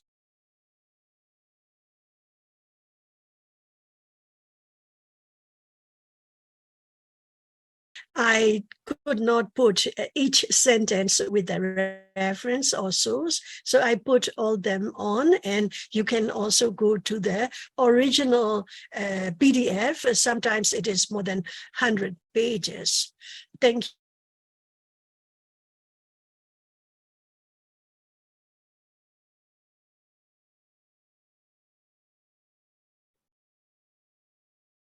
I think there seems to be some network issue at Nini's place. Thank you so much, Nini, for giving this excellent perspective, a very candid perspective. Nini, can you hear me? Yeah. Okay. We just great, have great. a Lost the connection for, yeah. It was okay only after the presentation. Yeah. Great. Thank you, Rajni. So thank you. Back to you. Thank you so much. Thank you so much giving your very candid perspective, and really appreciate the depth of knowledge and experience you bring to today's conversation. And Nini, I have a question from you and Leticia, because you two have been very much into water domain. So hopefully you can answer these questions, because in first two presentations by Violeta as well as by Bindia, a main critical element of data was highlighted, because data is something which is the basis of, policy framing. And policy framing and strategies, they largely depend on the accuracy of data. I want to understand, especially from African point of view also, in Myanmar point of view also, let's say from overall total universe point of view, how do you ensure the accuracy of sex disaggregated water data in low literacy places? Anyone can answer it first, yeah. Can you just clarify your question, please? Okay, Leticia, my question is, how do you ensure the accuracy of sex disaggregated water data in low literacy places? Say mine is a country where 67% of population is still in rural areas. And especially women are not so educated that they can give you correct or accurate information, not because they don't want to, they do not understand, they may not understand what is being asked. Similarly, in Africa, I totally understand there are areas where there is low literacy. There can be areas in Myanmar also. So in places like this, where the literacy level is so low, how do you ensure the accuracy of data? This is my question. Can I answer that? Hello, can you hear me? Yes. I hear you. I hear you. Yes, I wanted to address that question first by saying that there is, of course, an Africanness that has a lot of similarities, but the reality is there is many Africas. If we cannot answer this question, South Africa has absolutely nothing to do with Ethiopia and what's going on in Algeria. There's so many different places where the number will vary dramatically. But in general, we can all agree that in most rural Africa, you don't need data. The reality is flagrant. We're not talking about when Dr. Leticia talked about 1 in 5. When in Ethiopia, we have a much lower in the countryside of girls being educated. And our current president is a woman, and she's quite aware that she's in her seat, or she's just trying to fight to enlarge the very narrow door for women in the country. And it starts at the base. We're not even talking about why are they not engineers. At the base is like, why are they not going to secondary school? And among the many factors, one of the main factor is because even when the parents have a bit less limiting belief and want to send their girls to school, the poverty level making the simple fact of the sanitary availability of where the close proximity of water to the school decides how many girls will continue school or not. So there is certain things that are just like, when something is like beyond 70% or 65%, so huge, I feel personally anyway, as coming from Ethiopia, I'm a bit frustrated because I've been seeing data for the last 30, 40 years, and they're flagrant and they're urgent, and they're and accessibility more widely to the world may be the reason why it's not there, but it's not seen as the priority as it really is. And I believe it's mostly because there's no conscious awareness that we are really as strong as our weakest link. And especially if water is the same water we have everywhere, if water is going to be polluted, we're all going to be polluted. So it's something of such key, but currently the ignorance is not only the education of girls in a rural country in Ethiopia. For me, it is internationally of just the lack of awareness of the urgency and the fact that we're all connected in it. And in a way to argue whether it's 30% or 45% or 60% would be a bit distracting the topic, because there is enough data to show that's an urgent problem. And it's really a main problem of girls' education. For me, I associate very strongly the water issue with the menstruation issue, because that's where it stops, but the girls' education will stop often at that age, and the education and the two are very linked. It's the waters in our body, is the limiting beliefs linked with that.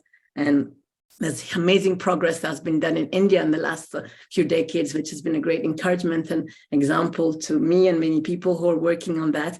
But it's really about connecting the dots on a general awareness, as opposed to, is it 70% in Ethiopia and only 50% in Ghana, which I feel is not relevant to the real core issue, is that the flagrancy and the urgency of the issue. I mean, really, I come from a country of drought. Millions of people have been dying. They died in the 80s, and there was another drought not long ago, and so the problem of water is flagrant and it's there. And the real issue is, can we create more awareness, and how can we find new and innovative, creative ways, new paradigm to create more awareness in the whole world, to realize that we are as strong as our weakest link, and it is our responsibility, our matter. Every single one of us, not only waiting for a change in leaders, can make a difference. So that is why sometimes I say that it's the data issue. Yes, of course, more precise data helps us to be more efficient, but that is for me not the main problem, at least in terms of water on the African continent and girls' education, because we have way more than enough data for the urgency of the problem. I am complete. Thank you so much, Maji, for expressing your point of view so candidly. We appreciate it. And, the kind of challenges you have faced in your country, I totally understand that the level of frustration you are expressing it's very understandable. However, I totally cannot ignore the significance of data, because data is very important, for policy framing. And of course, like you said, that we cannot generalize the literacy rate in throughout Africa, because Southern Africa has very high literacy rate, whereas there are countries within Africa which have very, very low literacy rate. Yes, totally agree with you. And to continue this discussion, I would love to invite our speakers also to give their reflections on it. Please. Yeah, thank you, Margie, and then thank you, Rajni, for the interventions. Yeah, I think just as Margie said, data is something that sometimes, even when it's put out there, people start questioning, is it really what it is on the ground? Because I remember I'm giving a scenario where I worked with the public sector in government, where we were providing water and sanitation for rural communities, constructing boreholes, doing spring water to make sure that water reaches the very, very deprived. And then it was in one of the regions where I worked in, it was AFDB at that time. I think it was, the Agence Française de Développement that did that project. And then at the end of the day, when consultants came to do evaluation, they said they had covered 84% of the region. So which meant that, I mean, at that time, it was even in, I think, 2006, so which was quite like a big achievement, if that should be the case. And then it came that we still had a lot of communities applying that we should support them with water. So we're surprised because the organization thought that region had its fair share and we were moving to another region. So an independent survey was done by the staff, and it came out that the actual coverage was 46%. Can you imagine? So what definition do they give for water availability? In some cases, we realized the borehole was there all right, but it did not pump water in dry season. Is it full supply of water? There were other cases where the water produced iron. Are you expecting the people to drink water which is embedded with iron, which is dangerous for their health? In other situations, it was salty because it was along the coast. So salty water. So all these will be termed as provision of water, but then is it being used by the beneficiary? So some of these data sometimes also give us a lot of worry. But as your question rightly says, how are the rural people being involved in this data collection? Because it is they are the ones who can give you the most accurate, because they know their community very well. But do we even involve them in our data collection? We use our technical jargons just to take them off being participants of this data collection. But if we should break it down to their understanding, they will end up giving us the right data that we are going to generate at the community level. So I believe it is also how we couch our tools for data collection. It sometimes intimidates them, and then they are not able to help us get the right data as we ought to. So I think, how do we engage them? Definitely some of the data is going to be by observation. When you are observing as a scientist or a researcher, you are likely to get the right response from your observation through focus group discussions, because through focus group discussion, you are likely to have a cross-cutting response, and that can give you the encouragement that you are getting the right data to disseminate. So how are we involving people at that level in our data collection is also critical to ensure that whatever data we generate is authentic and can stand the test of time. So this is something that I would say from my personal experience on how we go about with data. Data is very important, but how do we go about generating that data to ensure that whatever results we put out there are really what is reflective on the ground? Thank you. Thank you, Leticia. Dr. Nini? Yeah, I wrote it in the chat box. I can explain. These are 5 points that we need to ensure the data accuracy, because you are not only talking about the data, but it is the gender Disaggregated. aggregated one, and it has to be accurate. Okay, so data accuracy by 1 is clear communication. Sometimes we can communicate each other, but we cannot communicate at the rural area,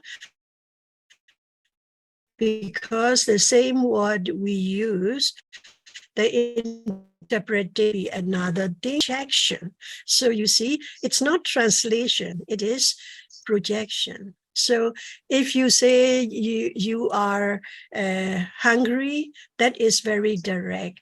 But when you say, oh, the food in this part of the world is very delicious, they projected that you want to eat.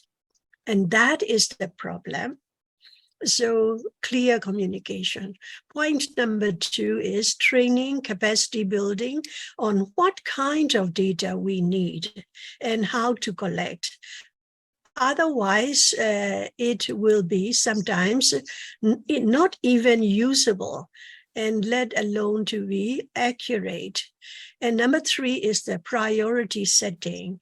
Some organizations, they don't want to collect the data, they want to implement the project.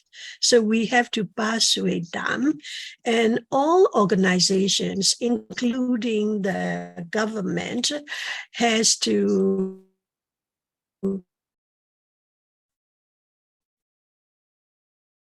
be realized that, and without planning, we don't get a good result of the project, and we are bound to fail. So that kind of communication at all levels has to be communicated. And then if and when they make the priority, we need the money. Because even one phone call, you need a phone bill. So to gather everything, you need the clerk. And then to analyze, you need the data analyst. And then, okay, it is in the research center, or it is in the government department, or whatever. And they will just put it in their stomach, and they will say, I don't trust you. Why should I share with you? And this is the end of the data. Therefore, we really have to communicate very clearly.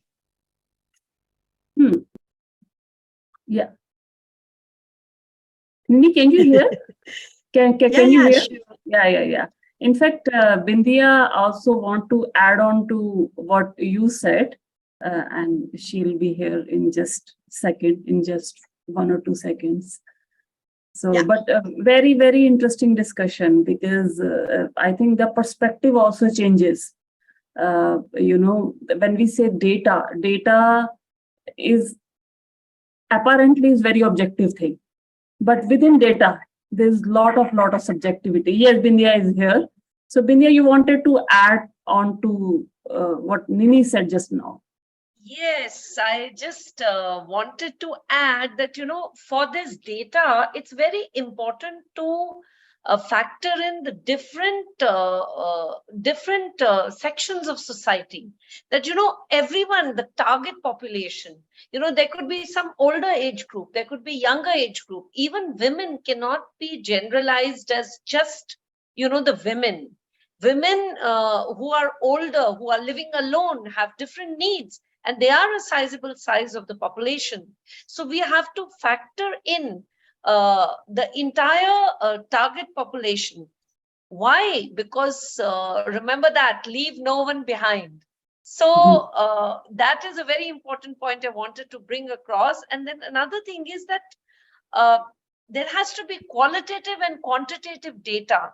And in the case we have to also factor in the cultural differences. That is also very important for data collection, because those, as Dr. Nini has said, you have to trust, but they also have to be ethical.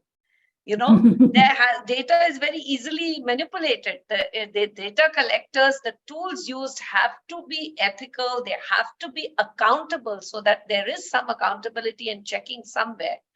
And then, of course, technological tools are available, but in many contexts, they cannot be used. So the only way to do it is to have a cross section of data from the different point of views and from the different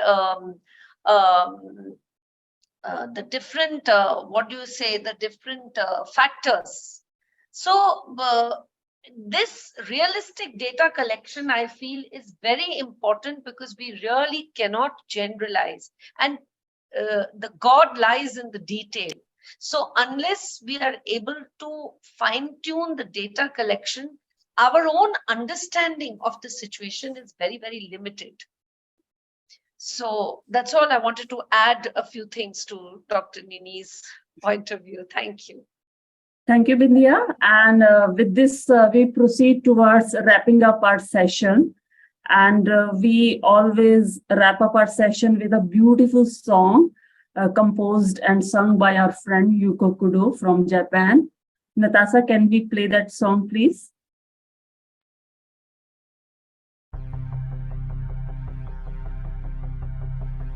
You pray to the heavens, demand of the sky, beg of the earth, crying silently, why? Why do they seek so much blood from a stone? What do you do when you feel so alone?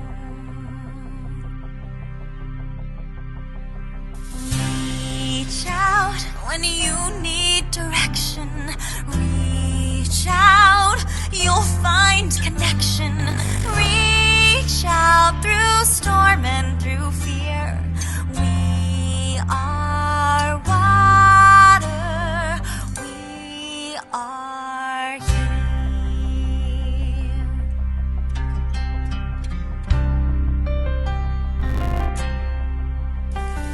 Step in the current and bathe in the stream. Together we rise and together we dream.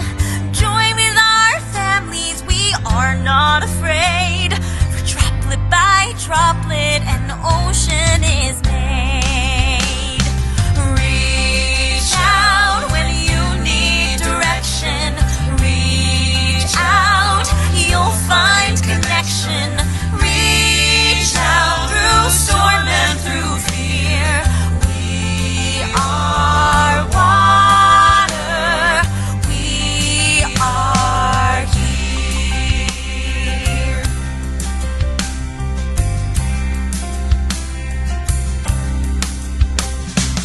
We are water. Be as water, flowing water, formless free. We are water. Be as water, steady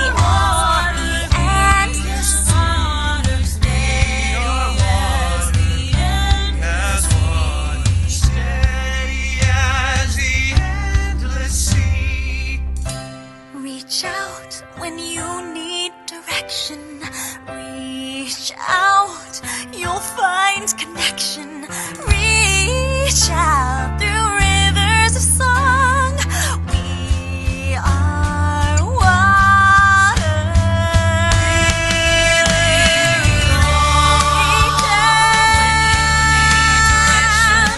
Reach out, you'll find connection. Reach out through rivers of song. We are water.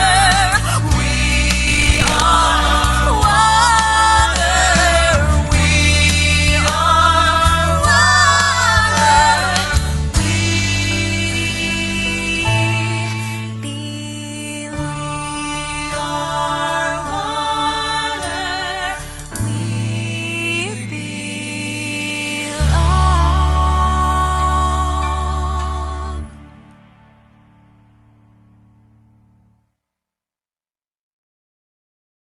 Beautiful, beautiful song. Thank you, Yuko. Thank you so much. And thank you all wonderful, incredible speakers that we have today. And Dr. Vidya, Dr. Leticia, Tanya, Dr. Kinnini. Thank you so much for sharing your valuable insights, for bringing your expertise, experience, learning through this session and making this session so interactive, relatable, and worthwhile. And also, I would love to thank our participants for their active participation, interest, and time. And please keep visiting www.ecocivilisation.eu for further events and their details. Thank you again, once again, and for joining us today. And we will see you next time. Until then, take care. Bye-bye.